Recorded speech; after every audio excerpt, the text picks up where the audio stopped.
Good evening.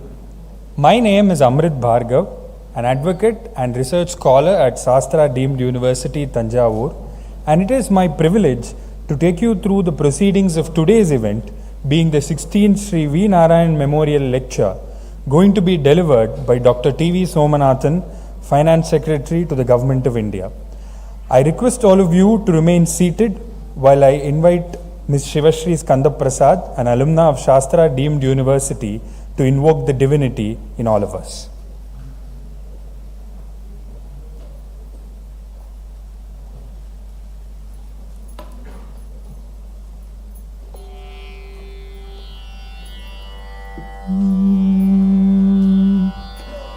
मैत्रीं भजत अखिलहृज्येत्रीं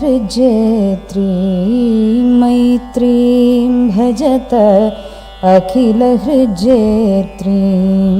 आत्मवदेव परानपि पश्यत आत्मवदेव परानपि पश्यत युद्धं त्यजत स्पर्धां त्यजत युद्धं त्यजत स्पर्धां त्यजत त्यजत परेष्वक्रममाक्रमणं त्यजत परेष्वक्रममाक्रमणं मैत्रीं भजत अखिलहृज्येत्रीं जननी पृथिवी कामदुघास्ते जननी पृथिवी कामदुघास्ते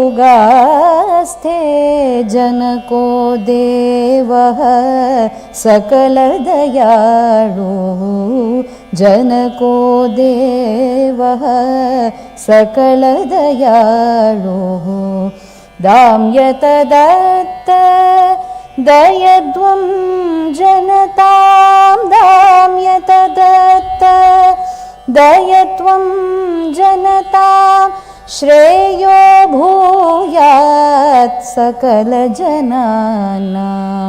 श्रेयो भूयात् सकलजनानां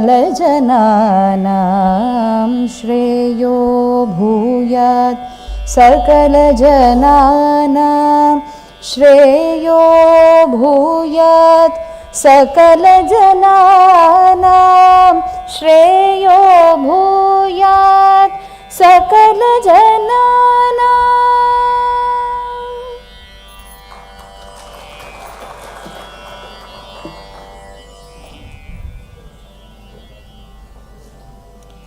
Thank you, Shivashri. As has been in the last 16 years, it is the singular privilege of SASTRA Deemed University to host this memorial oration in the remembrance of the late Shri V.Narayanan, a genius in the banking industry and whose Herculean efforts brought the City Union Bank Kumbakonam to the national stage. May I invite Dr. S. Vaidya Subramaniam, Vice Chancellor, SASTRA Deemed University, to welcome the gathering.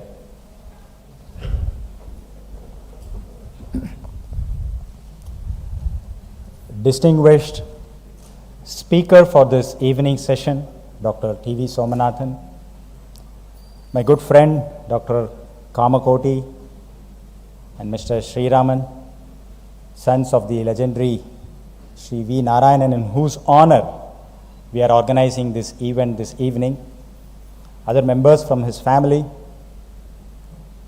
directors of the City Union Bank, executives from the City Union Bank, special invitees, ladies and gentlemen, I am extremely happy to welcome all of you on behalf of SASTRA as well as City Union Bank for this 16th Shri Narayanan Memorial Lecture. A lecture that we organize every year in honor of a statesman banker who till date was the longest chairman of the City Union Bank and who redefined the concept of banking, a person who thought ahead of times. And some of the familiar faces that I see here this evening might recall a similar event of this type 4-5 years back, when the current chairman of Tata Sons, Mr. Chandrasekharan, coined the new word called phygital. Today I recall that terminology and immediately resonate with Mr. Narayanan himself, who at that point of time, as early as the 1990s and throughout that decade, brought together banking with both a human touch and also a digital touch. And I really think that this is the appropriate time to recall the work of the phenomenal banker Mr. Narayanan, who ensured that banking was done with a human touch, and he was somebody who saw things happening ahead of times and brought significant amount of transformation through technology into the banking ecosystem. And this way he touched the lives and livelihoods of many individuals and institutions like Shastra, and that is why we thought it so fit that every year we organize this lecture in his honor, recalling the contributions that the man left behind for the banking industry in general and in specific to the City Union Bank. And I am sure his unseen presence even today continues to guide the bank, the foundational pillars that he constructed for the bank. And it is our practice to invite some of the best minds to deliver a lecture of this type. And again, for many of you from the City Union Bank family, you would recall the last 15 years we had this lecture in our campus in Kumbakonam. And we had the chairman of the Prime Minister's Economic Advisory Council, the Deputy Governor of the Reserve Bank of India, people from the Niti Aayog, people from the Finance Ministry deliver this lecture. And that is the tradition that we maintain and we will continue to maintain for a lecture of this type. And continuing that tradition, ladies and gentlemen, we have with us this evening Dr. T.V. Somanathan, the Finance Secretary, the Government of India, to deliver the 16th Narayanan Memorial Lecture. To many of us who are familiar with the phenomenal work that he is doing, he represents a committee of various shades of the previous speakers who have delivered the lecture so far. A man with a very sharp mind and a very simple human being. And we are very fortunate, sir, to have you amidst us this evening to deliver the lecture on a topic that is very contemporary, a topic that is going to redefine the role of India in the emerging global economic architecture. And as is the tradition, sir, I usually lay down the context for this lecture. And please permit me to just lay down the context in the next 3 minutes. And also, as part of the welcome address, I usually put forth a request, assuming that it is a welcome request as well. When the global financial crisis hit the world in 2008, the Der Spiegel magazine, which is supposed to be one of the reputed weekly magazines in Germany, they did a panel discussion that brought together 5 Nobel laureates in economics, people like Joseph Stiglitz, Paul Samuelson, Renald Selter, Lucas, and Simon Cusets. All 5 of them were asked to discuss amongst themselves and tell to the world what was the reason for the global financial crisis. And at the end of the discussion, the magazine reported each of them had their own reasons as to why this crisis happened. One said it was the market, the other said it was the regulatory bodies, the other said it was the banking system. When all 5 Nobel laureates in economics could not concur on a single reason as to what caused the global financial crisis, leave the solution aside. And it was not surprising because all of them thought within the 4 theoretical frameworks of economics. But then the crisis got solved, or rather postponed, through various instrumentalities, and thankfully because of the natural safeguards that our regulatory system had in place, we were insulated from the global financial crisis. Now let us fast forward and come to 2020, early part of 2020, and the last 2 years the entire world was hit by the global pandemic. And every country had its own problems. Every country, even the North American countries, the European countries, all of them had their own problems. Even we had our own problems. But the resilience and the way in which we handled this crisis made sure that even if we had a complex set of problems, India emerged taller and told the world we also have our own problems, but we are not a problematic country. And that is why we see today the recovery of India as a nation bouncing back is so significantly and tellingly visible as the country that is emerging very stronger year on year and the fastest growing economy as we speak today. And this is because there is something that is functional that is happening at the grassroots levels that theoretical people with a theoretical framework fail to understand. But of course we still have problems, and there are other ways by which there are instrumentalities and mechanisms by which every country will devise solutions for its own. But then we clearly see a shift of power from the west to the east, and more specifically to Asiatic economies, and more specifically to economies like India and Japan.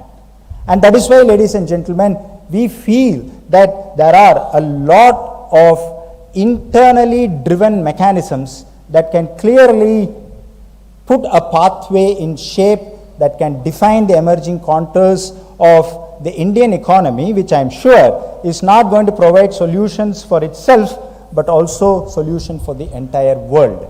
And this is the foundational framework with which I requested the speaker for this evening session to enlighten the audience as to what would be the emerging role of India in the emerging global economic architecture. Because today, the presence of India, the discourses happening inside India and about India, outside India, cannot be dismissed as a discourse of a developing country. When India celebrated its 50th year of independence, William Dalrymple wrote an article for The Guardian.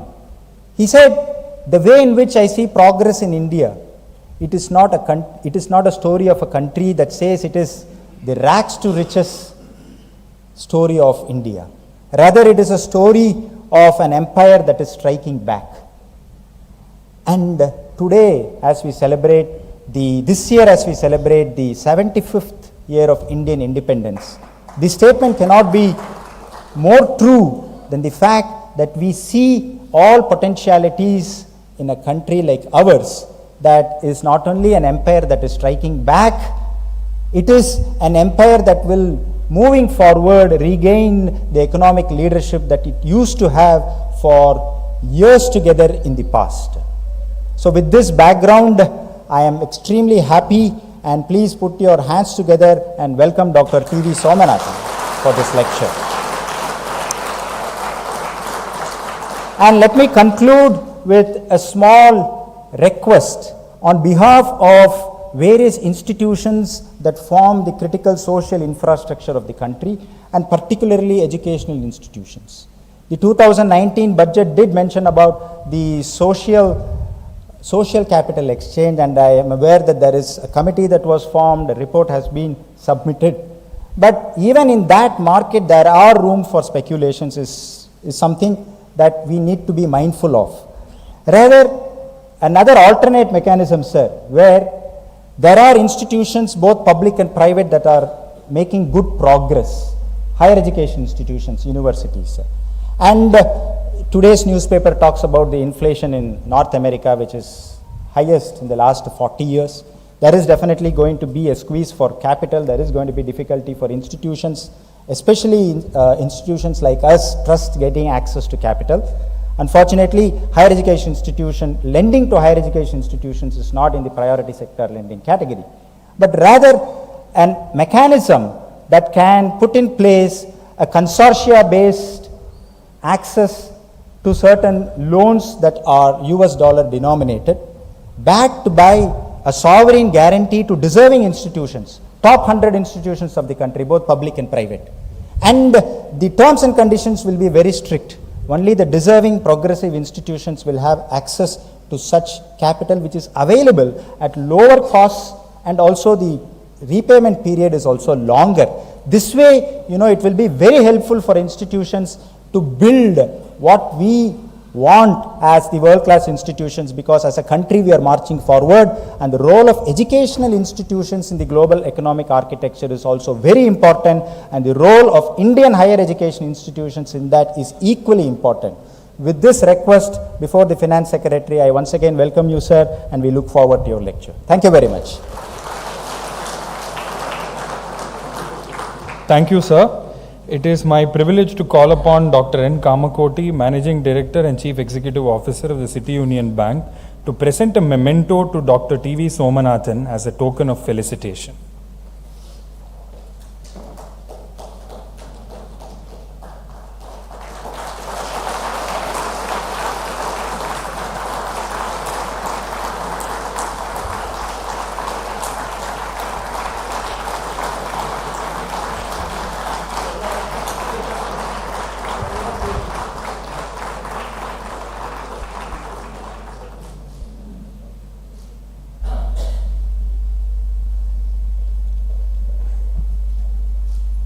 May I invite Dr. S. Vaidya Subramaniam to felicitate Dr. T.V. Somanathan with a memento reminding us of the temple town of Tanjavur.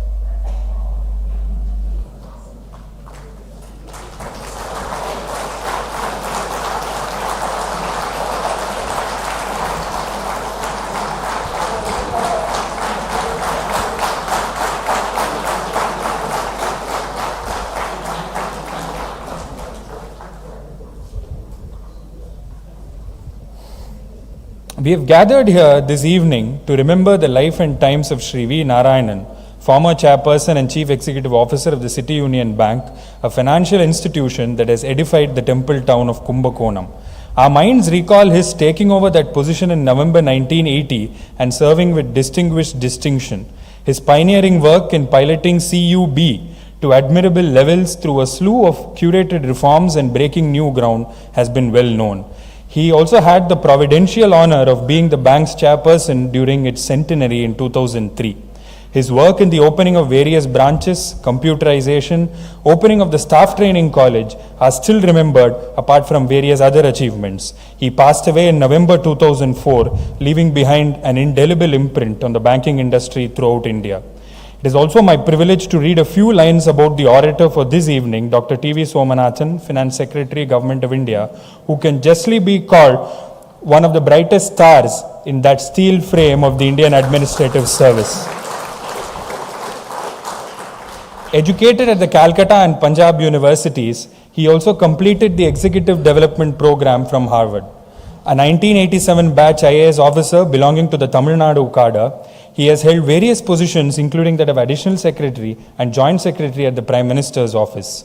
He was appointed Finance Secretary from the 28th of April 2021. A public intellectual and academician, he is widely published. His work on the institutional design in the civil services and its relationship with public policy is well known. His well-received contribution to the 2005 book on rethinking public institutions in India presents Dr. T.V. Somanathan as a conscious reformer, empowered by history, informed by the present, and resilient for the future. On the global economic architecture and India, are we going to have a heart so full of both benefit and burden, or is the climb going to be steep yet steady? These and more are in store for this 16th Shri V.Narayanan Memorial Lecture. May I invite Dr. T.V. Somanathan to the podium.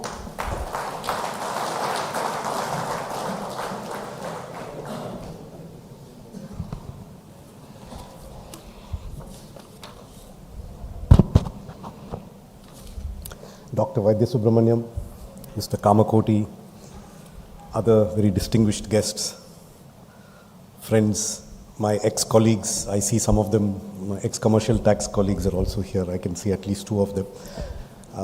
Other friends, ladies and gentlemen, it is always a pleasure for me to be back in Chennai, and one of the secret desires that many of us had was that it would be nice if Chennai was the capital of India, then we would not have to leave. But it is not, so from time to time we have to leave.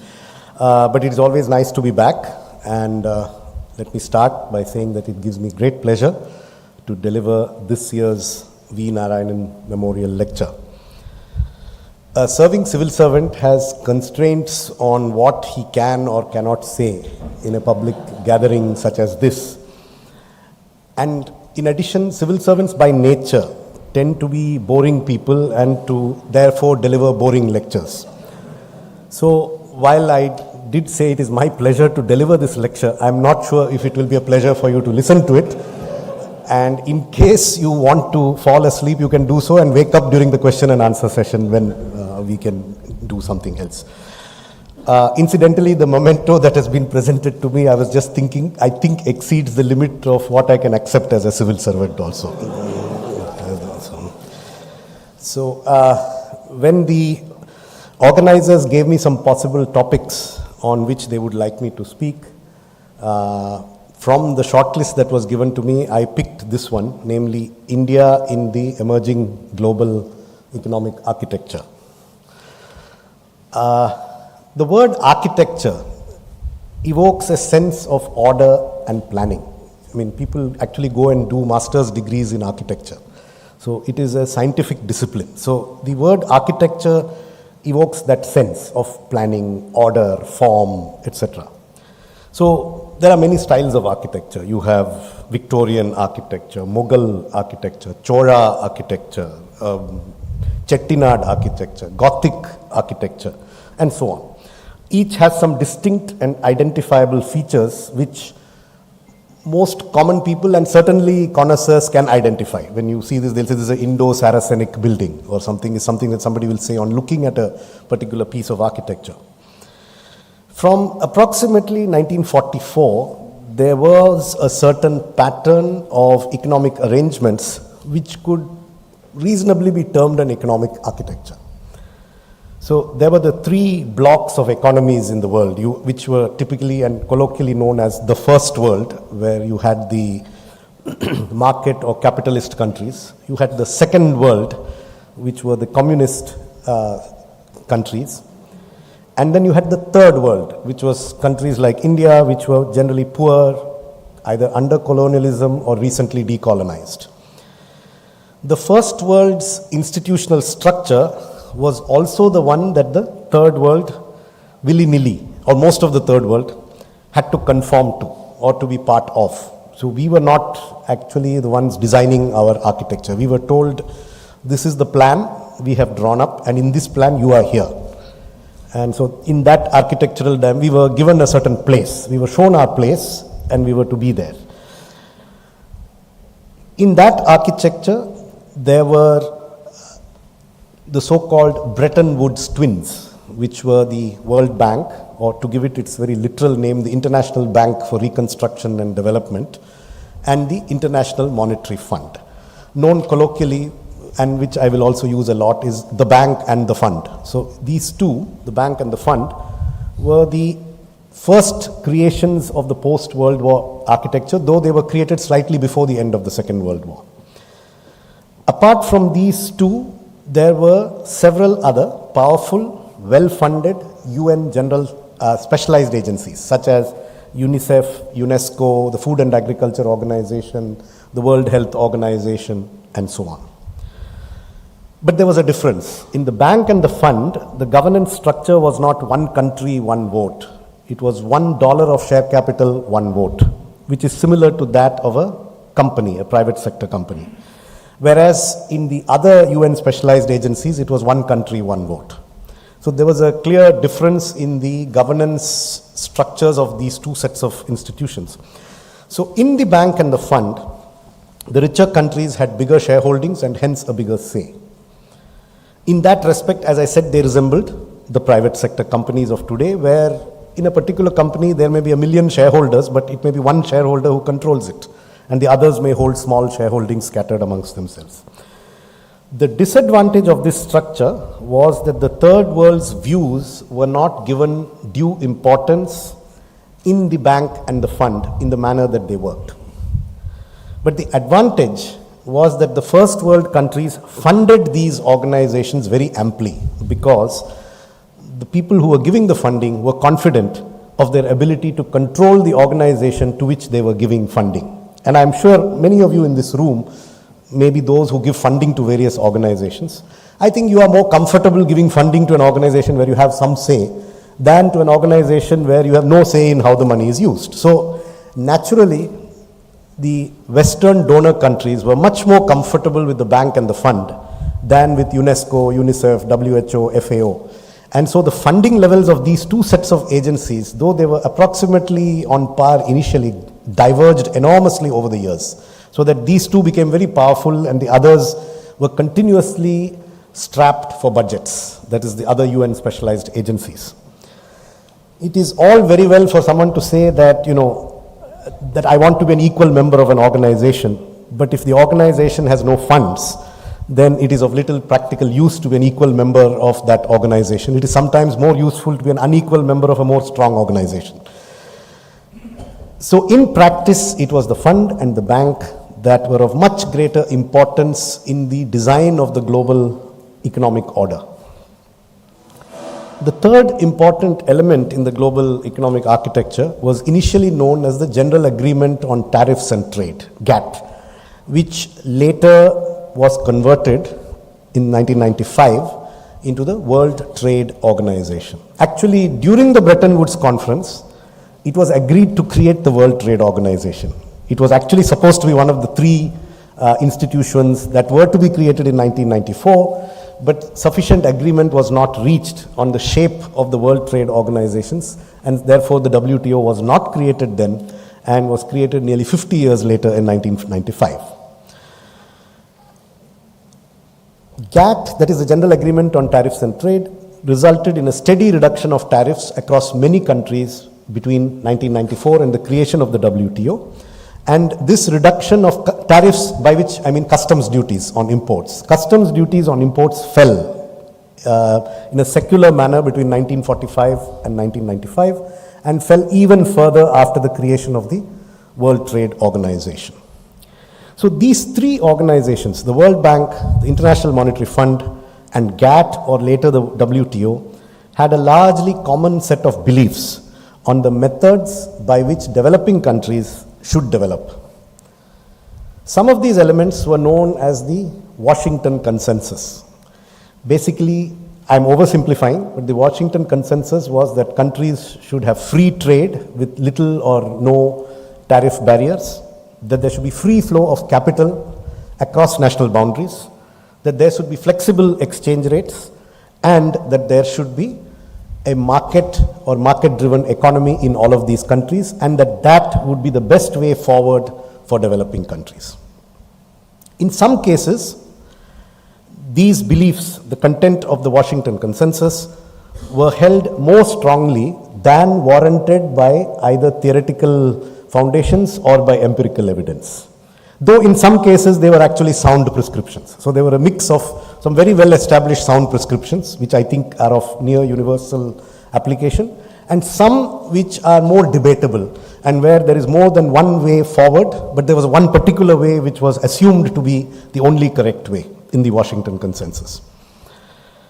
However, the strength of the institutions which backed the Washington Consensus meant that many countries in the developing world did follow the advice and the prescriptions, albeit to a greater or lesser degree, without necessarily having to test each of those principles for their actual correctness or relevance in the circumstances of each of those countries. Apart from these global institutions, there were regional institutions of considerable importance, such as the European Economic Community, as it was known then, which later became the European Union. Similarly, there were institutions like the Courants France-Afrique, CFA franc currency area in Western Africa, which was anchored by the ex-colonial power, namely France. So they actually had a currency union between the French franc and the CFA franc.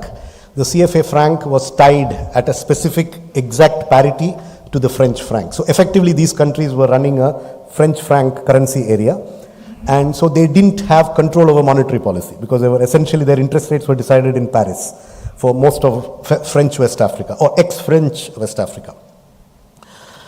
Similarly, there was an organization of African unity, it became the African Union. However, many of these regional institutions, with the exception of the European Union, many of these regional institutions lacked longevity and they lacked influence. And I will not be considering them further in this talk because they actually were not very long lasting and not very influential. The founding of the Bretton Woods institutions roughly coincided with the peak of India's struggle for independence. In fact, the gap between their founding and Indian independence was about 3 years. Indeed, and this is not known to many people in India, nor is it very well known within those two institutions, despite India not being independent, India was a participant in the Bretton Woods Conference in Bretton Woods, New Hampshire. And India, British India, was represented by Shri R.K. Shanmugam Chetty in the Bretton Woods Conference. So we were there, even though we were not independent. This year, as was said earlier, we mark the 75th year of India's independence, and it's also approximately 78 years since the start of what can be termed the post-World War II economic architecture. The architecture established then remained largely intact for over 6 decades. It was strengthened by the collapse of the Soviet Union in 1991 and the subsequent admission of erstwhile communist countries into that architecture. It was further strengthened by the admission of China, which actually the People's Republic of China was not even a member of the United Nations for the first 40 to 50 years of its existence. But it was admitted later and then in 1995 became a member of the World Trade Organization. Viewed from its results till the turn of the century, that is till 2000, I must say that one could consider the post-war economic architecture largely to be a success because many countries moved from poverty to prosperity, others moved from dire poverty to less poverty, and the proportion of poor people in the world declined dramatically between 1945 and approximately the turn of this century. Of course, a large numerical share of that decline was in one country and in another, namely the People's Republic of China and the Republic of India. These two countries actually accounted for that huge decline in poverty. But there was a decline in many other countries. Some countries, however, have worsened between the 1940s and now, but they are very few.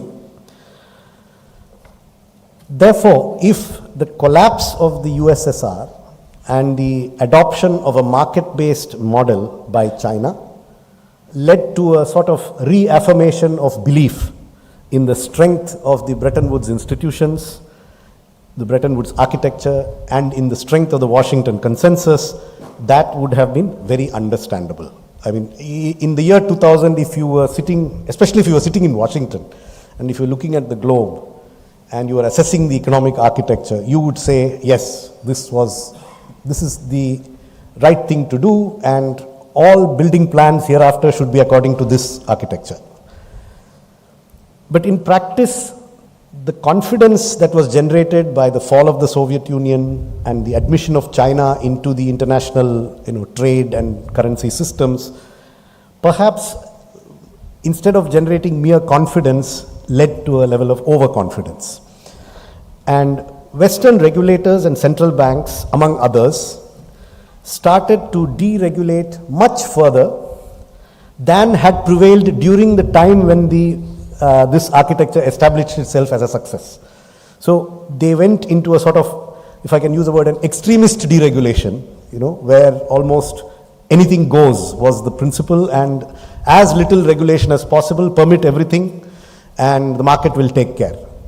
This was sort of the philosophy that was advanced for a period of time. This consensus, however, received a big jolt in 2008 when we had the global financial crisis, which showed up the weaknesses of the extreme deregulation version of the post-war economic architecture. It led to a re-examination of that architecture, but it did not fundamentally change it. It was like many of the, in the government, when all of you protest about something, make a lot of noise, we look into it and we appoint a committee and we do, but it sometimes doesn't change. So this is predominantly what happened after 2008. There were some changes, but nobody felt that the architecture was fundamentally flawed. It looked like, yes, there were a few excesses here, a few excesses there. Let's correct a little bit here, a little bit there, but fundamentally it's okay. Of course, the other thing that happened during the aftermath of the global financial crisis was a change in the thinking of the International Monetary Fund.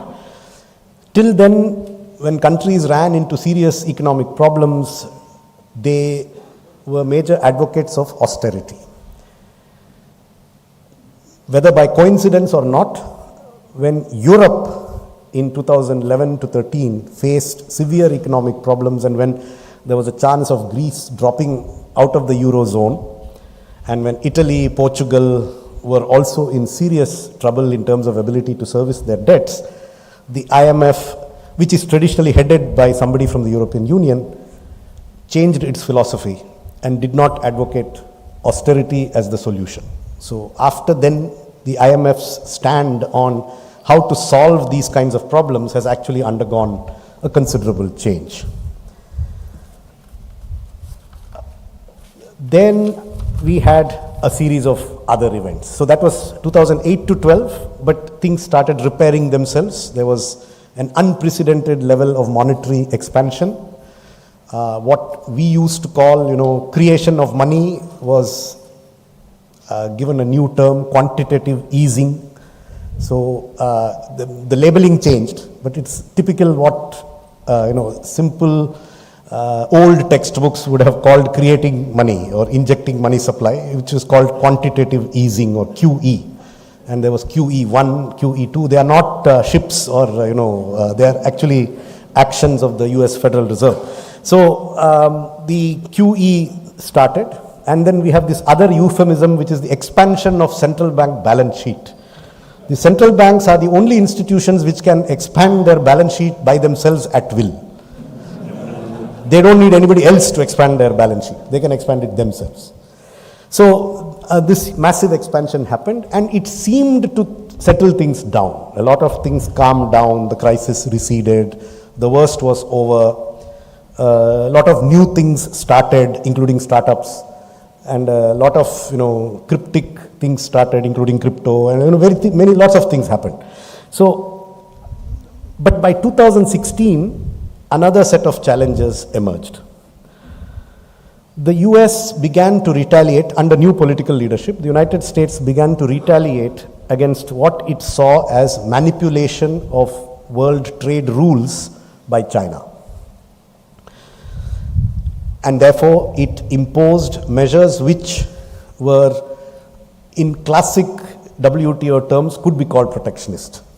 Though, I am not making any value judgment here on their correctness or wrongness. What I'm saying is, they were in the nature of what would traditionally have been called protectionist. But was it a reaction to market manipulation, or was it a protectionist measure? These are matters of debate, and they are beyond the scope of what I'm talking about here.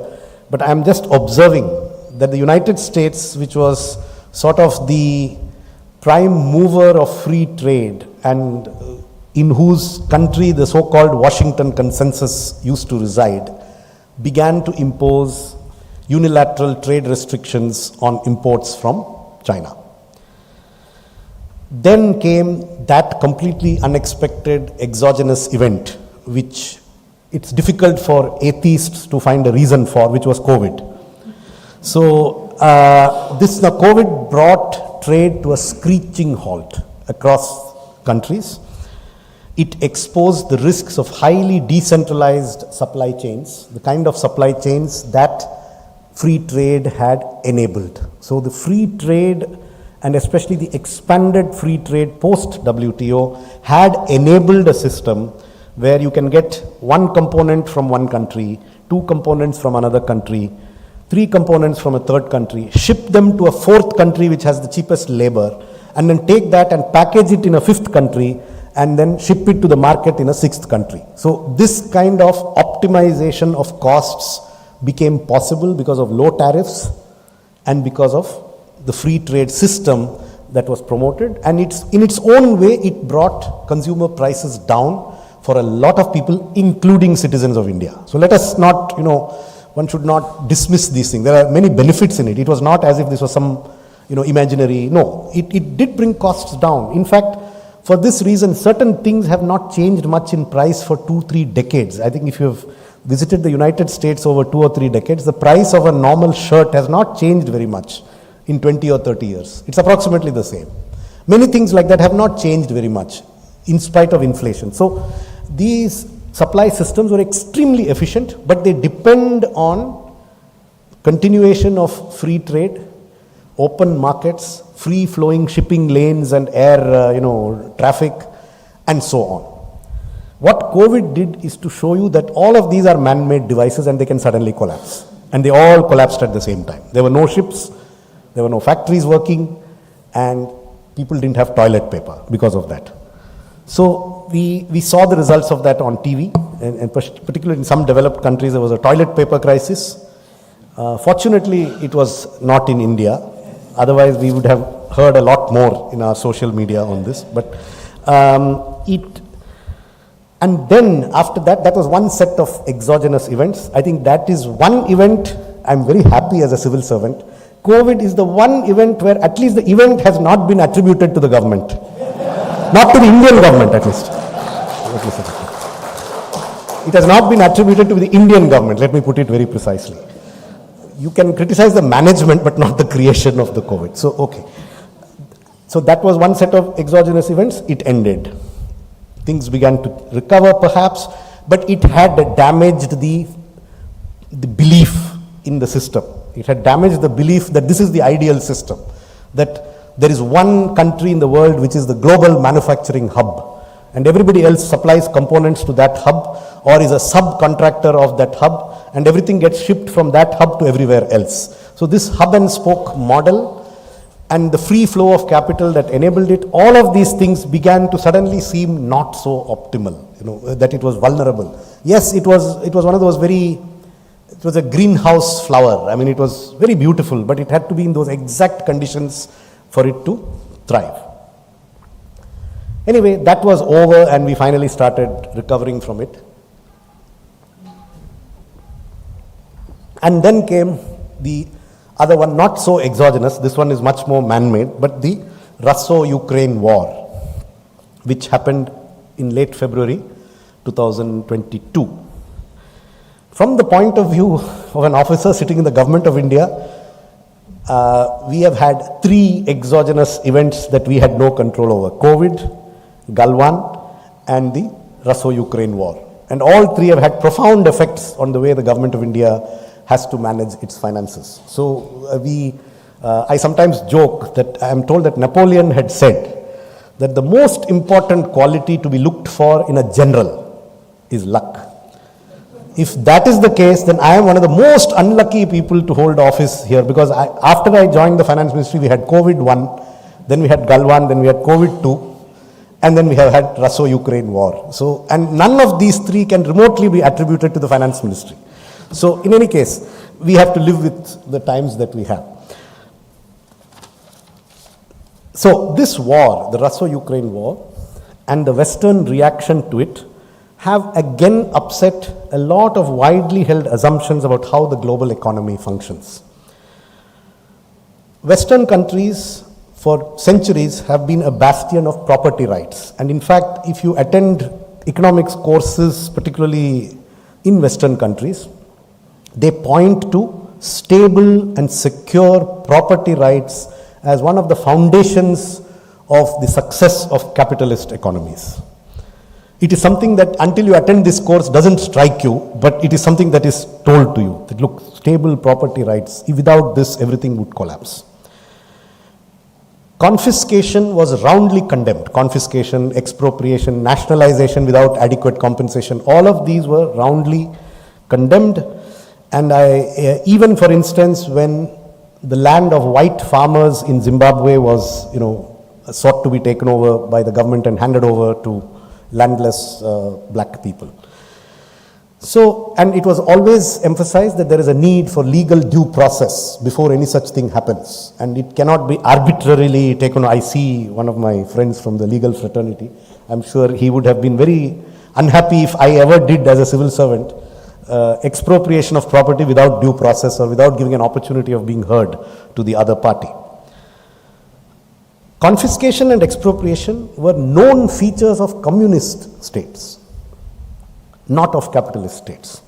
Yet today, confiscation of movable and immovable property of some persons of certain nationalities has happened in those countries without legislation and without following the principles of natural justice, which used to be held as self-evident. Another feature of the recent economic changes has been the unilateral freezing of foreign currency reserves of certain countries. That in turn, in certain cases, has created a risk of those countries defaulting on their sovereign bonds. So you have a country which is a borrower in sovereign bonds. It is solvent. It is willing to repay its bonds. But it is not allowed access to the currency which it needs to repay those bonds. Therefore, it could technically be in default. And if it is in default, there are serious consequences to defaulting on a bond, especially a sovereign bond. None of these actions that I have described here are based on any United Nations resolutions. Now, let me emphasize that I am not criticizing the decisions of any of these countries. They were taken in exceptional circumstances, and it is quite normal. Let us accept. I think they should now realize, but I certainly do accept that it's quite normal for countries to act in their own best national interest. I am merely pointing to the fact that as a factual observation, this is how the real world works. That when it comes to a crisis, long-held principles are sometimes not followed. And if you are at the other end of these transactions, you should be aware of this. I'm not necessarily criticizing it. Each one of these countries has done things for a reason, and there may have been provocation, etc., etc. But for me, as an academic observer, if I were to stand outside and look at it, I would say private property was not respected, things were confiscated, and it would be factually correct. Reasons could be different, but it was factually correct.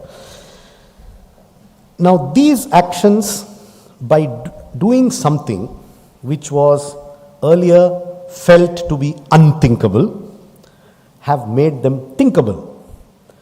And therefore, it is necessary for us to think about these things.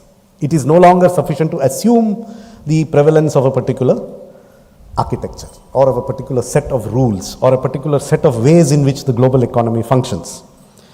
For instance, we may need to rethink our own policies, for example, on the composition and location of our foreign exchange reserves, or the desirability, which is very often prescribed to us, of issuing dollar bonds by the government of India. So these are all issues on which there are multiple views, and I know there is a set of people there who know more about this than me. But the point is, all of these one has to think about afresh. I'm not saying what we should do, but we have to think about it afresh. It's a new world. It's not the world that we thought we lived in. So, with all this, what is the situation today? Today, I will pick only a few points selectively, and I'll be very brief about them. So, you have a sort of situation where China and Russia have de facto formed a new economic bloc between themselves. So there's a lot of Russo-Chinese trade or Sino-Russian trade or whatever you want to call it between them, and most of it is not denominated in US dollars. So it's a sort of separate bloc. It's largely yuan denominated and some of it is ruble denominated, but almost none of it is dollar denominated. The bilateral trade between Russia and China. I don't have the figures. I'm just giving you an impressionistic picture. Please don't hold me to every sentence that I speak here. The US and Western Europe are closer than they have been for decades to each other, but are systematically detaching their economies from Russia and to a lesser extent from China. So you have the Sino-Russian bloc, you have the US Western Europe bloc, and this group is trying to pull away from the other. Whereas earlier in the WTO era, everybody was trying to trade with everybody else as much as possible, whatever is cheapest, and that's not the case now. Now there is a systematic pulling aside. The economy of Europe is certain to suffer substantial damage from the gradual withdrawal from their own self-imposed withdrawal of their energy sources from Russian oil and gas. It will be damaging. In the long run, they will recover, but it will definitely take a long time because it's a huge dependence on Russian oil and gas. It cannot be solved overnight, and the solutions all involve costlier purchases from more distant countries than Russia. So there is no way that there can be no economic damage. There will be economic damage. The economy of Russia is also certain to suffer because of the sanctions that have been imposed on them. Meanwhile, Brexit has weakened, at least numerically, the European Union, and it has perhaps weakened Britain as well, though again there are two views on whether it has weakened them or strengthened them. Free trade agreements are becoming much more prominent than WTO negotiations and agreements. Today you see that a lot of trade discussions happen between two sets of countries or between two countries, and much less gets done in the World Trade Organization. Now, as a matter of principle, the multilateral WTO system is better because it gives you optimal results and doesn't result in trade diversion. So what I mean by trade diversion is if India enters into an economic free trade agreement with one country X, then any trade from that country becomes cheaper. But it may be that some other country Y is actually more efficient at producing that product. But because I don't have a free trade agreement and I have no duty from this country, but I have a small duty from the other country, I end up buying from the more inefficient country because I have a free trade agreement. This is called trade diversion. WTO, because it is universal, results in trade creation but not in trade diversion, because whatever is done for everybody. But bilateral and these kind of group arrangements do result in some suboptimal trade arrangements, but it may be better than not having an agreement at all, is the argument that is given. It is a comparison between two suboptimal situations which is less suboptimal. That is essentially the argument for a free trade agreement. The other feature is of the present situation is that even in classic cases of balance of payments crisis, so one of the classic cases is today's Sri Lanka, is one of the old kinds of balance of payments crisis that you used to see 20, 30 years ago in developing countries. But in that crisis, the role of the International Monetary Fund has declined, and actually as of today, the role of two countries, China and India, in Sri Lanka's economic crisis and its resolution, as of today, it may change tomorrow, has been greater than that of the International Monetary Fund. So again, in terms of, I'm not saying that's a good thing. I'm not making any comment. I'm saying that it has changed. There is a change, and the situation is that the multilateral institutions that were the pillars of the 1944 order are not now actually driving this particular crisis. It's a change. It is something that you can see visibly. So therefore, I would argue that what we have today is difficult to call an architecture. I mean, it is, I would say at best, it has the architectural look of an old locality in an old city with a mix of structures of different ages, vintages and appearances. At worst, it has the chaotic architectural features of a slum. So it is this architecture that we are dealing with today. We actually have a lot of confusion in the global economic structure. But such chaos has benefits, particularly for a country like India. So in the earlier architecture, India was not in the Premier League. It was in the second division of the league, or if you want to call it that way, you can call it a second-class citizen. Without a permanent seat in the United Nations Security Council, and classified as a Part 2 country in the World Bank, which means a borrower country rather than an investing or lender country, India was peripheral to global decision making on many of these decisions. For us, therefore, I would say there is little to lose and much to gain from the emerging architecture or lack of it. So now, where would we see something positive happening for us?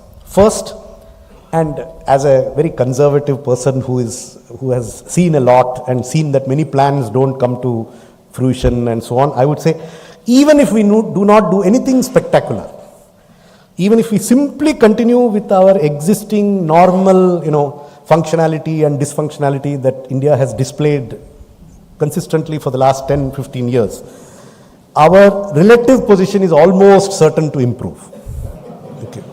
Okay, so this is one thing that I would say, that if we continue growing at 6 to 7% a year, we will be way ahead of many countries globally, and our position will continue to improve substantially in this new system.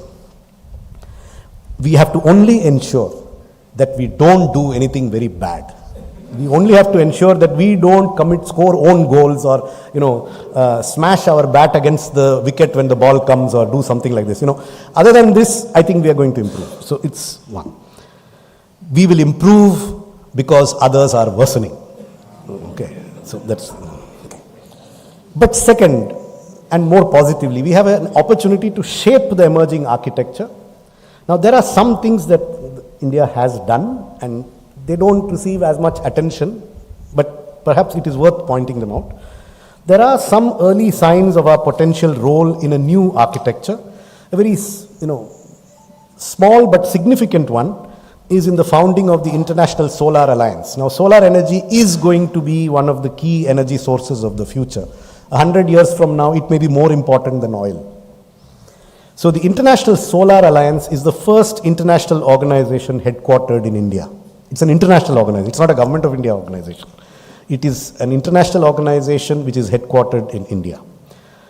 Another example of this can be seen is in India's leadership in areas like unique identity and unique payment interface. These are technologies where we are ahead of developed countries. We are not just ahead of developing countries. We are ahead of developed countries.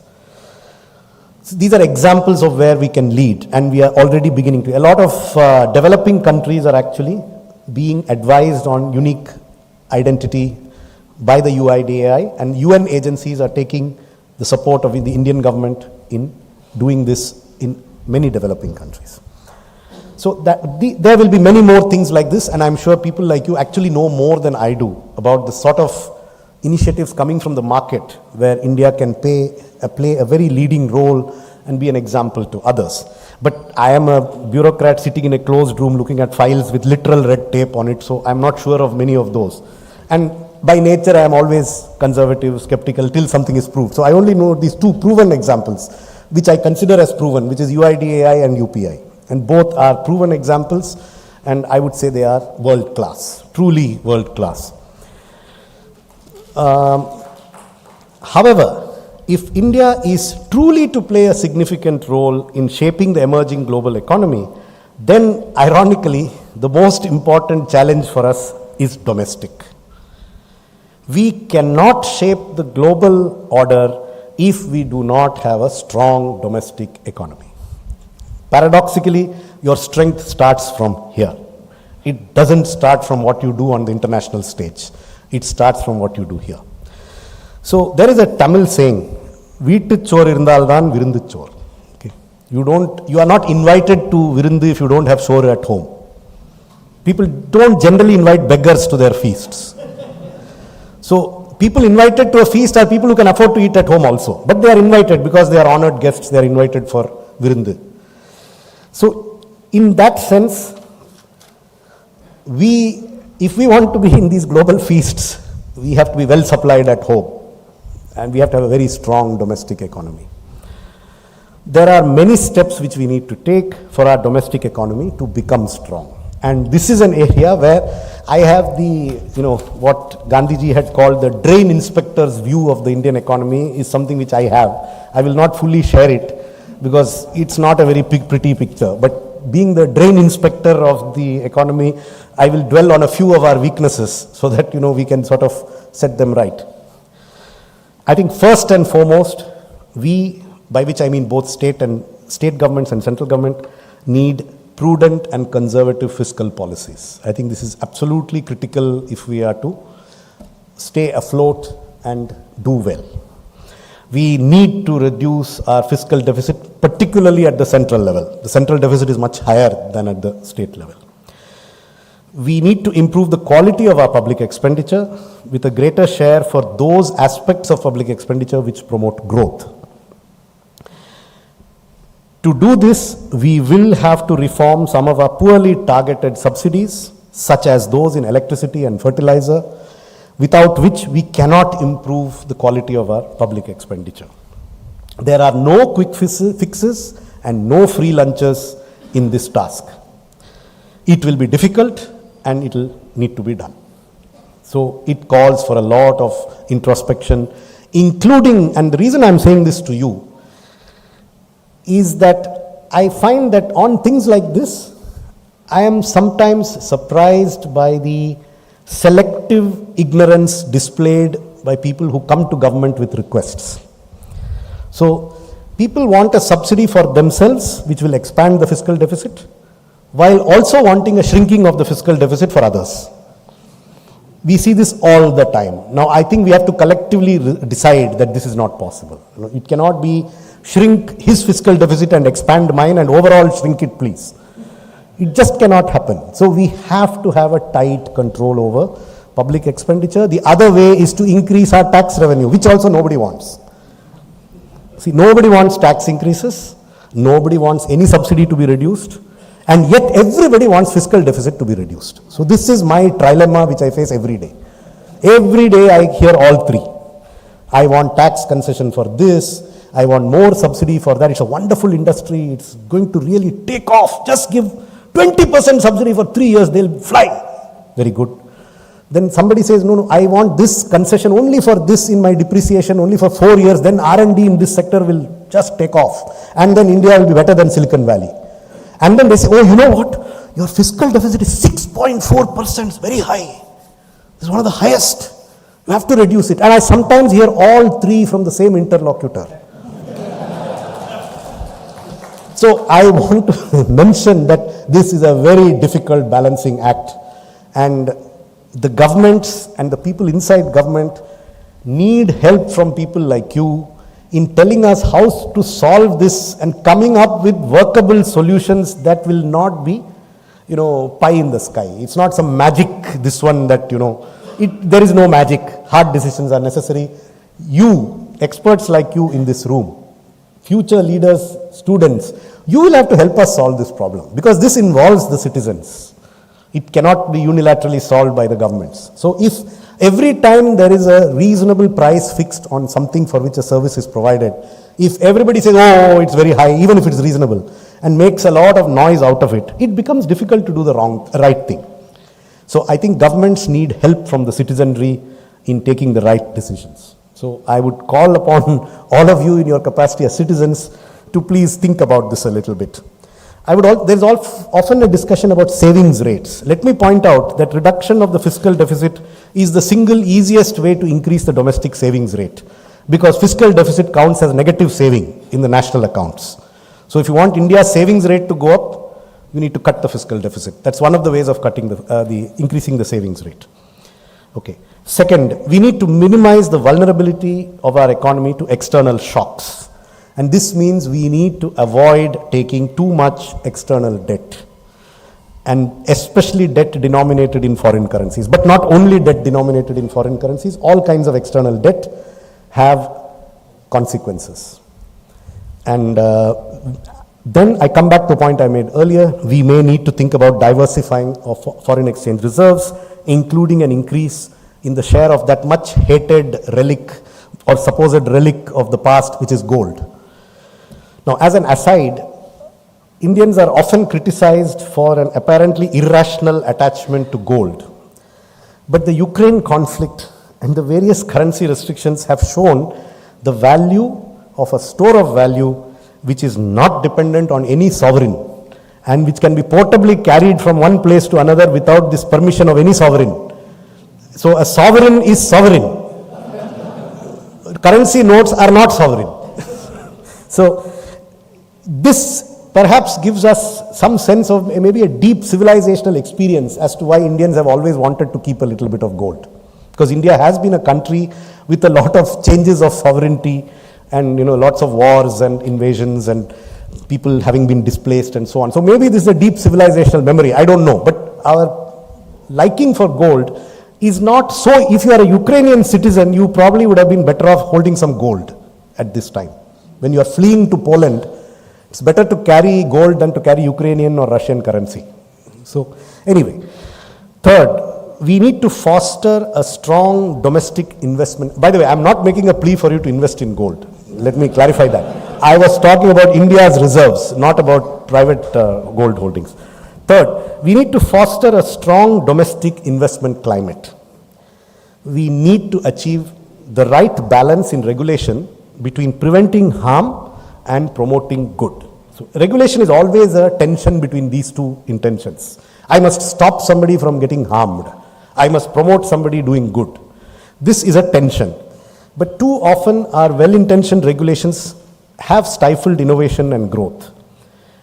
So we have a long way still to go in reducing compliance burden, and I think we must reduce the harassment of businessmen for trivial mistakes or bona fide actions. The government still needs to do a lot in this area, and officers like me have a heavy responsibility, which I do acknowledge. Till recently, India has witnessed a low-level equilibrium trap on regulatory and tax matters. On the side of industry and investors, there is an assumption that the government and regulators will be unreasonable or may be corrupt or both. And there are enough examples for them to cite to confirm some of these feelings.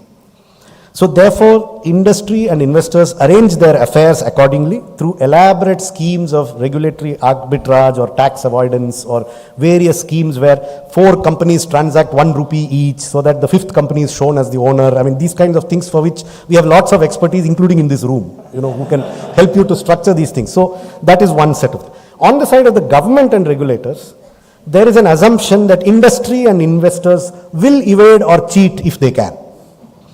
And there are enough examples to confirm this assumption also. So then the government arranges its affairs accordingly through more and more complex rules, regulations, restrictions, compliance burdens.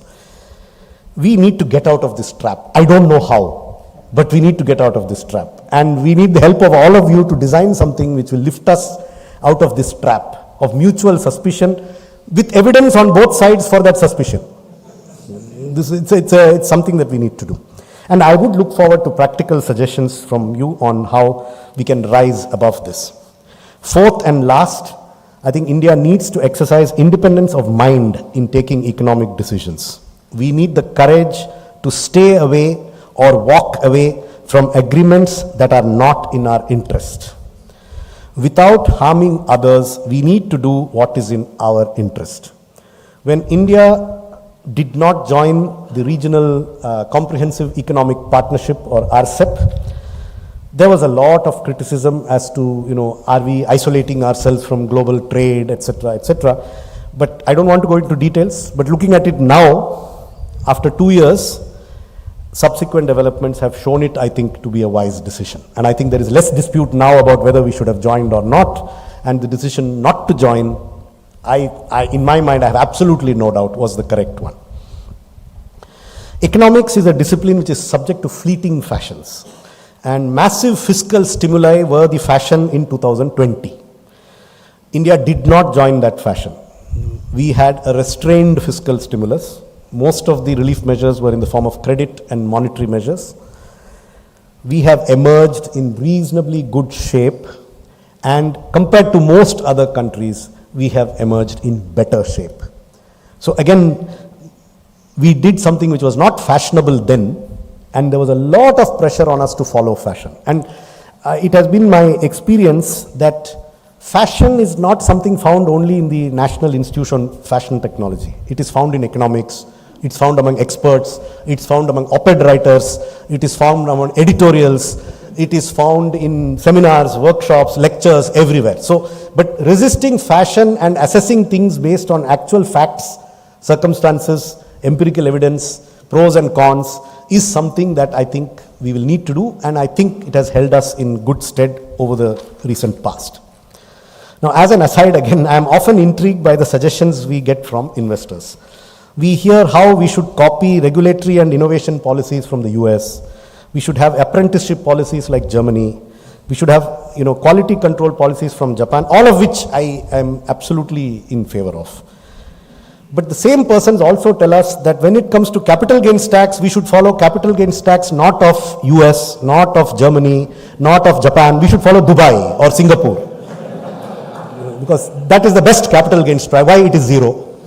I'm sorry, that's not possible. We are not Dubai, we are not Singapore. The population of Chennai is greater than Singapore. So we cannot do it. We are not Dubai. So we will have to follow policies that work for our country and our circumstances. But then, let me build on that. For us to reach our potential, we need to improve in many dimensions. There is no doubt about it. So I referred to this contradictory sources of best practice. Let me indulge in the same thing now. Let me do some contradictory best practices which I accused others of doing. So I would suggest that in the future Indian economy should have the ease of doing business of city-states like Singapore and Dubai. It should have the financial, scientific and technical innovativeness of the US. It should have the quality focus and work ethic of the Japanese. It should have the manufacturing quality and prowess of the Germans and the quality of life of the Scandinavians. And we need to do all this while preserving our unique strengths, including our cultural values and our diversity, where every citizen of India, regardless of his religion, culture, language, is respected equally. If we do that, I think we will reach where we want to reach.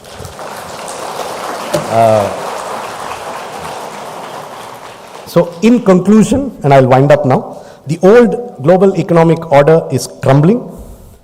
India was on the periphery of the old architecture. It is more likely to gain than to lose from the emerging order.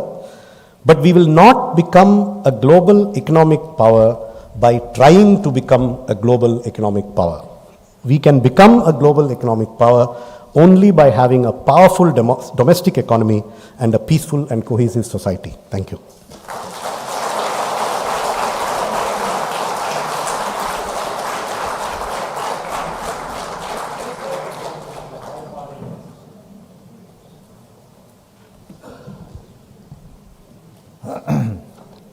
So thank you very much, sir. As expected, your talk was so enlightening. It has definitely stoked certain minds here to ask a few questions, and I thought I will take the privilege of moderating the Q&A. We have 15 minutes for the Q&A. So anybody who wants to ask a question, please raise your hand. A microphone will be given. Please make it short. And with your permission, sir, my question will be the last question, which means that's the end of the Q&A session. So, yes, sir. Sir, Mr. Gurumurthy suggested to Pranab Mukherjee with the finance minister to dig out all the hidden gold in the houses. A better way of doing is to give amnesty to them. But unfortunately, Pranab Mukherjee implemented halfway through. He said that he will return all the gold in the gold bonds. At the time of maturity, he will return gold. But he has not given the amnesty. Will the government think of giving an amnesty so that the entire gold can be brought out? Because he made a suggestion also on the gold. Because people in the houses, they have a lot of gold. Especially in Tirupuru area and also Chettinad area, a lot of people are having gold. Will the government think of giving an amnesty for the gold scheme, which Gurumurthy suggested to Pranab Mukherjee?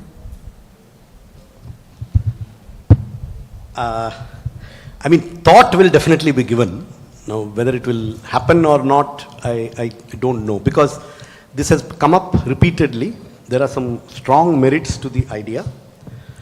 The doubts that keep coming up are whether people will convert things into gold and then give it as amnesty.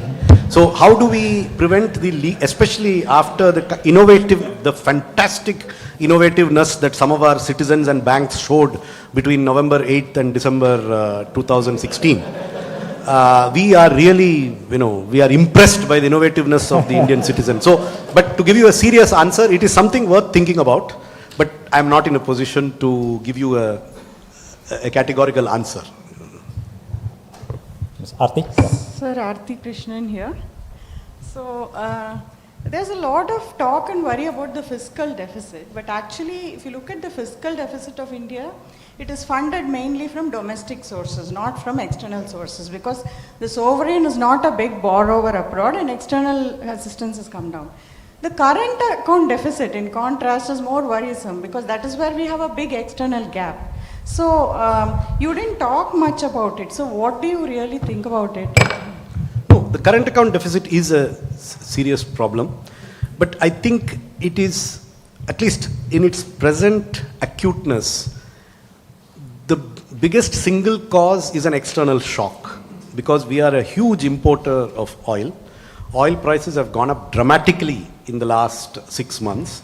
That is the kind of shock for which adjustment takes time. It's not, I mean, if oil prices were to come down, then this would disappear, but they may not come down. I mean, today, the situation as it is evolving, we are not sure that. So yes, that is an issue. And I think managing the current account, I did not refer to it.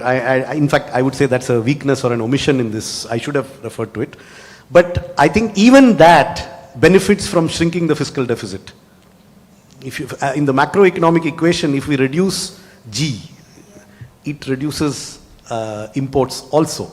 So I'm not saying that that's a very strong connection, but we will have to figure out ways of controlling it. But I think the exchange rate depreciation is one way that it is likely to happen, because it makes imported goods cheaper, as the rupee has declined from about 75 to nearly 78. Ipso facto, that's a 5% tariff on all imported goods. So I think the market mechanisms will probably work out. Beyond that, there are some positive signs in exports, but they are being overwhelmed by the import increases. But the import increases are narrow on one or two. I don't see a great jump in the import intensity of manufacturing and we have considerable interest in some of these PLI schemes. It's too early to say whether they'll be big enough to, affect the current account balance. But if they do succeed, they may have significant effects on the import intensity of domestic manufacturing, which means that the manufacturing imports, particularly with one of our neighboring countries, etc., may decline. We've already seen it in one industry, which is phones, cell phones, where a combination of government intervention and private investment has actually led to a substantial change in the ratio between imports and domestic manufacturing. So I recognize the problem. I don't have an easy solution to offer. We will have to solve it. But I think the reason perhaps I dwelt on the fiscal deficit more is the sort of, I am more intimately connected with that on a day-to-day basis, and I see the pain of glib suggestions on how, when import prices go up, we should make it easier for people to buy those imports by reducing some tax or another thing. And then, so that more people continue not to reduce their consumption of that imported item. And I've had a chorus of requests on some of these things, saying that, no, this thing has gone up, please reduce the duty so that people are not affected. And they continue to import the same quantity from abroad. So that sometimes is my... Okay, please go ahead. The next. Considering that the state government enjoys a certain amount of autonomy in terms of how they allot their budget in the state, they tend to make certain decisions that are focused on their goals rather than the state or the country's goals, that is winning elections.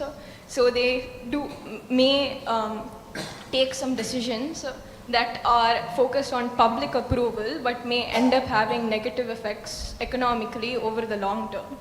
So what measures, or is there any way the citizens or the government can try to alleviate this type of problem? Firstly, I would say that is a feature of democracy all over the world. And it's not just states, center states, any state in India, any state in the United States, any federal government in the United States. They all suffer from this. So it is for citizens to take their own decisions. I will not be able to suggest any remedies for that. I mean, people have to, and many of these are debatable also. What is right, what is wrong. It's not something that as a civil servant I will comment on. I'm Hariharan, an industrialist, currently working on the first Indian Institute of Governance for the country in Anya Udupi. My question is that I'm always perplexed. A country whose asset is its human resources, we don't talk about human resource development as much as we talk about economy and GDP. I want your reflections on that. Thank you, sir. We do talk about, I thought there is a new national economic education policy which was announced last year, and there's a lot of talk about it. So I would plead not guilty to the charge of not talking about it. They're definitely talking about national education policy, and I think a lot of work is going on human resource development. But human resource development is, I have spoken about the issues that are more in the realm of the government. Frankly, human resource development cannot happen through government fiat. Government's role can only be a facilitative role in it. And I think the role of teachers, students, academic institutions, private, public, sponsors, employers, those who give training, skilled trainers, they all have a very vital role to play. And I don't think spending more public money is the solution to it also. That I'll clarify. I think quality improvement is the key, not more public funding for education. Young lawyer there. Yep. You mentioned about, given the current geopolitical situation that India stands to gain, and also with the China +1 and now with the Ukraine ++ situations, we stand to gain. But if you look at the FDI investments as a ratio of GDP, there are views that it could be better. So from your vantage point, what do you think we should be doing to improve that? I think you mean to attract FDI. Yeah. Well, my sense is that whatever we do, we should do to improve the investment climate of the economy and not do it particularly to attract FDI. I think whatever we do to improve the investment climate also improves the investment climate for FDI. But I am not sure that we should do something selective, that you improve this only for foreign investors and not for domestic industry. I mean, I think whatever we do, we need to do across the board. There is a lot to be done. I admit there is a lot to be done. But I think that is the best thing we can do to improve FDI, is to, as I said, if we can make our compliances very easy, if we can make sure that we don't harass people who have made legitimate economic decisions, those are the things that will help both domestic and foreign investment. I am not particularly in favor of targeting foreign investment. I think foreign investment should come when it makes economic sense for it to come, based on our terms of trade, based on, and I don't think fiscal incentives have a role there, or at least should not have a. We'll have two more questions after Mr. Vaiti. Sir, good evening.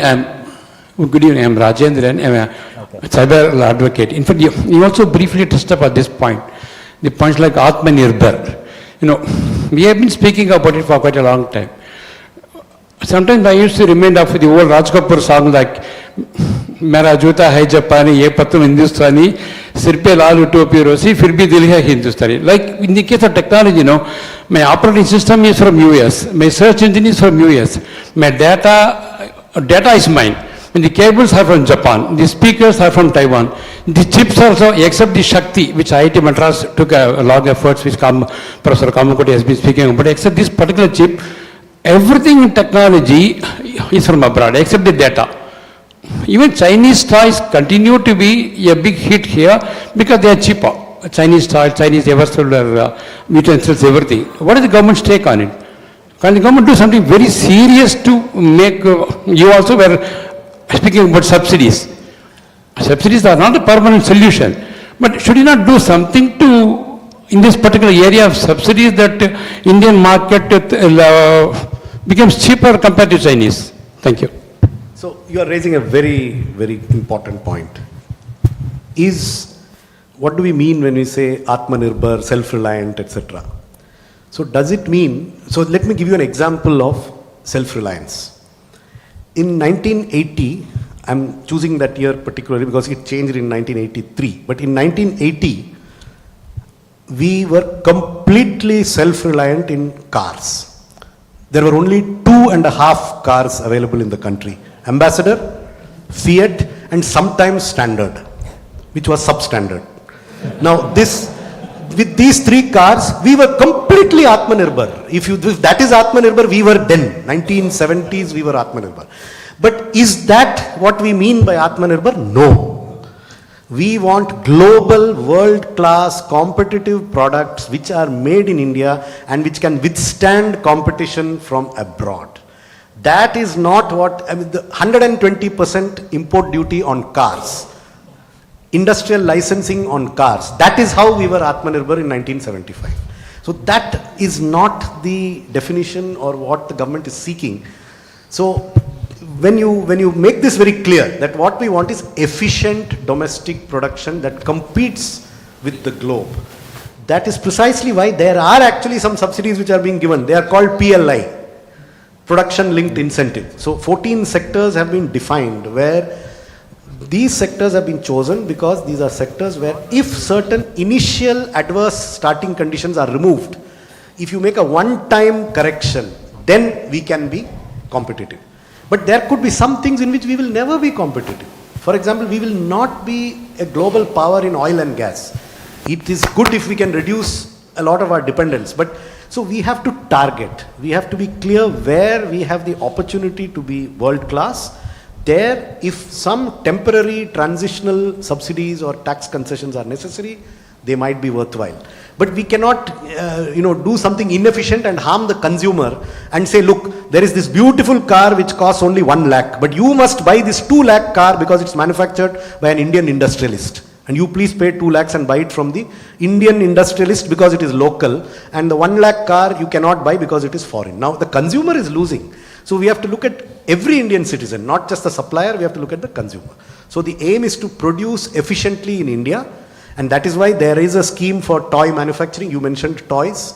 There is a scheme for domestic hardware manufacturing of, that is laptops and other computer hardware. Many of the things you mentioned are the beneficiaries of government schemes, and it is government's definite thrust because these are things where we think we can make them in India economically, and we should. Thank you. So Vaitishwaran, and then Prakash Swami, that will be the last. Sir, you mentioned about IMF and the World Bank and also the WTO. And there were some news about the stalemate in the WTO dispute resolution process because of lack of funding, etc. So in the new order, what do you see as the role of the WTO and how things will happen when agreements are likely to be breached in the interest of a nation? Honest answer is I don't know. I mean, I don't know how it will evolve because it depends. If the dispute mechanism doesn't work, then basically you are in a situation where there is no forum to go to. When somebody violates, there is no forum. How long will this continue? I genuinely, I don't have an idea. I hope it gets resolved. I believe that the WTO is a better mechanism than these one-off free trade agreements. So it would be desirable, I think, if the WTO mechanism was strengthened. And certainly India is in favor of strengthening the WTO arrangements. That continues to be our effort. The Indian government is keen on strengthening the WTO process, and we are constantly pushing for it. Mr. Prakash. Good evening, sir. Good evening, sir. Prakash Swami, UN correspondent, senior journalist. Those senior citizens who don't get pension, we're depending on the bank interest for their livelihood. Post office, LIC, or whatever. But not much of a good news in the budgets. So they're depending on this interest rates for their livelihood. People don't get pensions. Unfortunately, the pensions are coming down, and the interest rates in the banks also are not appropriate. But of course, we are not. We have compared to the US, we are much better off. But a lot of senior citizens are depending only on the deposits, and they invest in companies like Shri Infrastructure, which went belly down. So is government considering senior citizens as a liability, more an asset? Or what is it the government is trying to do to get the money they lost in companies like Shri Infrastructure? Because a lot of people have lost good amount of money in this. Thank you very much. Okay. You have given me an easy question at the end. Government definitely does not consider senior citizens as a liability. I'm clarifying to you now. Okay, we definitely don't consider them as a liability. They're definitely an asset to the country. That is my easy answer. The more difficult answer that you have posed is how do we address the issue of falling interest rates. One thing I think is that we seem to have a unbalanced commentary in the opinion making classes such as Business Line and other places where there is much, not necessarily Business Line. I don't particularly mean Business Line. I mean those with start with B and end with various this one. The point is that there is a sort of excessive attention to the economic damage of interest rate increase. Oh, interest rate increase, deadly. It's very bad. We must stop it. Somehow it must be stopped. We must find some other method to control inflation. We should not increase interest rates. This is part of the problem. I think we have to learn to take interest rate increases and decreases in our stride. If we do that, then it is easier to have a more balanced interest rate environment. That's one part of my inadequate answer. The second part is, it is for this reason that the government continues not to always adjust small savings rates in line with interest rates. So for example, in the last 1.5 years, if we had followed the benchmarks, the rate of interest on public provident fund, national savings certificates, senior citizens should have come down by another 1%. It was not brought down. It was held at the same rate despite the formula which came from the Shamala Gopinath committee. There was a formula on how interest rates on small savings should be regulated. It did indicate a downward revision. We did not revise it downwards. So not revising downwards has been the effort to protect the income of senior citizens in respect of government saving schemes. There is also the Vayo Vandana Yojana of the Life Insurance Corporation, which gives a protected interest rate. The government has come up with the Atal Pension Yojana, which has a protected interest rate. This is for people who are not yet senior, but I am addressing those who will become senior later. So there is the Atal Pension Yojana, which has a guaranteed interest rate backed by the government with a subsidy. Somebody mentioned subsidy. There is a subsidy on that Atal Pension Yojana. So Atal Pension Yojana, Vayo Vandana for those who are already in the senior citizen category. These are some of the measures that the government has taken. It's not a lack of intent. It is that it is not possible to wipe the tear from every eye. So we try to wipe as many tears from as many eyes as possible whenever possible. Yeah. The last question from the audience. Sir, the last question from the audience. Good evening, sir. Yeah. On behalf of the Indian Railways, we welcome you to the city of Chennai. Sir, I expected that you will be mentioning about the growth of economy. What is the role of Indian Railways and transport sector? That is playing a very major role in development. And I like to know, sir, from you, that how far we have succeeded in transport sector helping Indian economy, and how long it will take to take Indian economy to the global range. So I think, see, there are always constraints of time, but if you see this year's budget, there was a huge increase in the capital outlay for Indian Railways, one of the largest ever. And it is a well-known fact that rail transport is a far more efficient means for most bulk cargoes than road transport. So the government remains committed to funding the railways adequately for its capital expansion, but the railways will also have to improve its revenue generation. And that all of you have a role in terms of certain things which let me leave unsaid. Yeah. So thank you very much. And sir, the last question. Sir, you started off with the Bretton Woods twins, then the GATT, WTO, and before that the history of how the US dollar supremacy that was backed by its gold reserves actually led to the Washington Consensus, and then later you had explained that. One thing that we want to understand is post 2008, the falling relevance of the Washington Consensus and WTO, and you also showed examples of how bilateral treaties and FTAs, these are becoming popular. So fashionable trends are disappearing.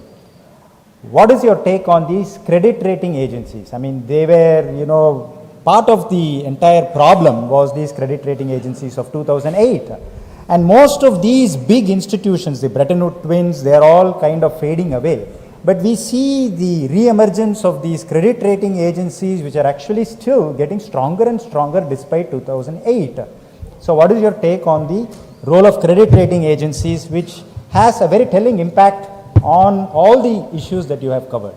No, I think you are raising a very important point. I think credit rating agencies have usually declared a crisis after it has occurred. I mean, they have a 100% track record in predicting it after it happens, and a somewhat inferior record on predicting it before it happens. I think your point is very well taken. Let me try and deflect the question in the following way. Whenever I get complaints from micro and small and medium industries about late payment by big companies, so I ask them, there is a grievance mechanism, why don't you go there and make a complaint and take them to court? they say, no, that will spoil my relationship with them. You know, they are very important. So I'm telling you, but I will not tell them. You know, so similarly, I will tell them. I will not tell them. Thank you.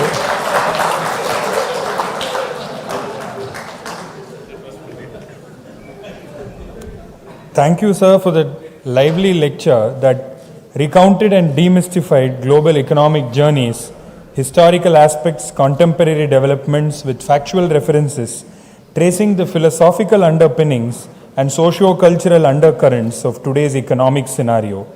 It is not a world that we thought we once lived in, is such a statement of realization which demonstrates that change is the only constant. May I request Dr. N. Kamakoti, Managing Director and CEO of the City Union Bank, to say a few words in gratitude by proposing the vote of thanks.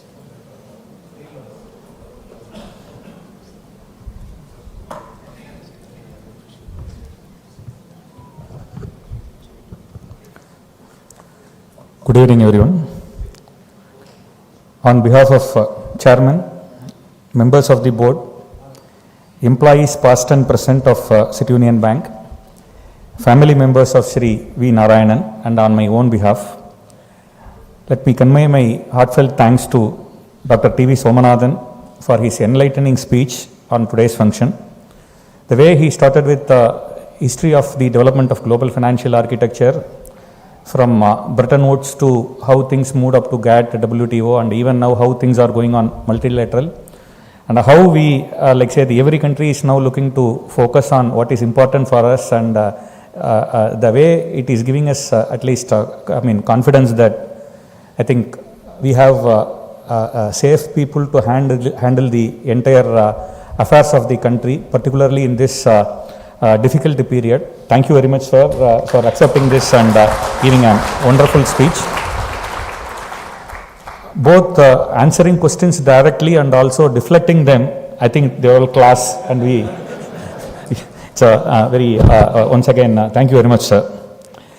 Let me take this opportunity to thank Chancellor, Vice Chancellor, SASTRA University for organizing this function, and particularly what it used to happen in Kumbakonam, that has happened in Chennai for the year, but after, I think we are having it physical after a couple of years of digital mode. And I thank SASTRA University and Vice Chancellor and Chancellor for this particular organizing this event. Let me take this opportunity to thank you all distinguished guests, well-wishers, friends, and our friends of our bank like Shri G.K. Vasan, Member of Parliament, and from all walks of life who have come over here accepting our invitation. Let me take this opportunity to thank you all. Let me take this opportunity to thank Ma'am Shivashri Skanda Prasad for the prayer. Not only it invoked the blessings of Kanchi Paramacharya, and the important word like say Yuddham Tyajata is something which is needed at this particular point of time.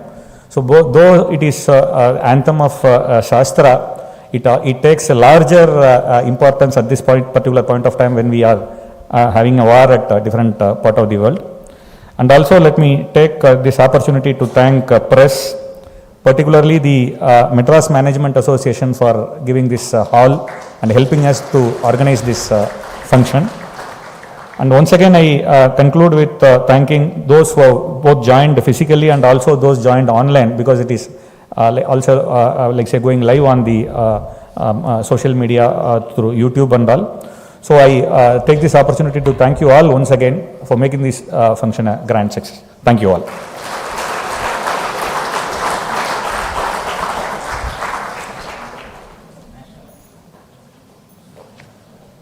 I request you all to rise for the national anthem. Rise and sing out. All can sing.